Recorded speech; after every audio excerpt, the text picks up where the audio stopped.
set it on my desk, and opened the package. I flipped my way through the first 3 applications.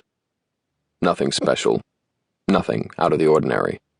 I could set up a test weekend with any of the 3 women and probably wouldn't be able to tell the difference between them. I rubbed the back of my neck and sighed. Maybe I'd been doing this too long.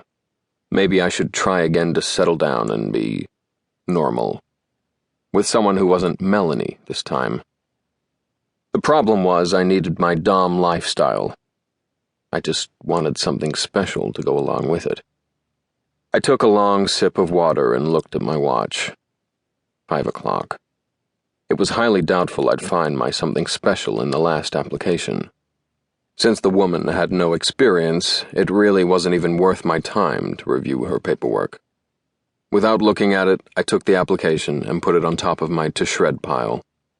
The 3 remaining I placed side by side on top of my desk and read over the cover pages again. Nothing. There was basically nothing differentiating the 3 women.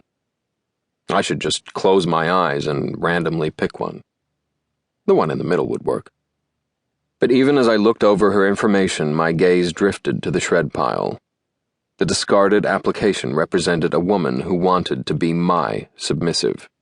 She'd taken the time to fill out my detailed paperwork, and Godwin had held up sending everything because of Miss I have no experience and want only Nathaniel West.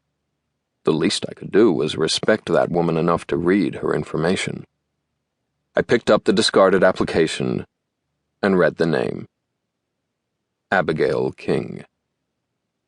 The papers slipped from my hand and fluttered to the ground. I was a complete success in the eyes of the world. I owned and ran my own international securities corporation. I employed hundreds of people. I lived in a mansion that had graced the pages of Architectural Digest. I had a terrific family. 99% of the time I was content with my life. But there was that 1%. That 1% that told me I was an utter and complete failure.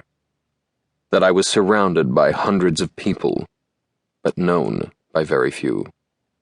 That my lifestyle was not acceptable. That I would never find someone I could love and who would love me in return. I never regretted my decision to live the lifestyle of a dominant. I normally felt very fulfilled, and if there were times I did not, they were very few and far between. I felt incomplete only when I made my way to the public library and caught a glimpse of Abby. Of course, until her application crossed my desk, I had no way of knowing if she even knew I existed. Until then, Abby had symbolized for me the missing 1%. Our worlds were so far apart they could not and would not collide. But if Abby was a submissive and wanted to be my submissive, I allowed my mind to wander down pathways I'd closed off for years, opened the gates of my imagination and let the images overtake me. Abby naked and bound to my bed. Abby on her knees before me. Abby begging for my whip. Oh yes. I picked her application up off the ground and started reading. Name, address, phone number, and occupation. I skimmed over. I turned the page to her medical history. Normal liver function tests and blood cell counts. HIV and hepatitis negative. Negative urine drug screen. The only medication she took was the birth control pills I required. I went to the next page, her completed checklist. Godwin had not lied when he said Abby had no experience.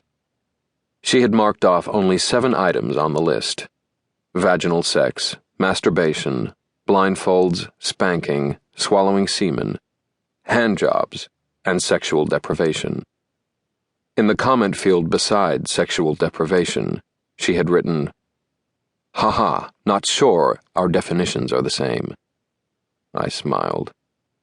She had a sense of humor. Several items were marked, "No, hard limit." I respected that. I had my own hard limits.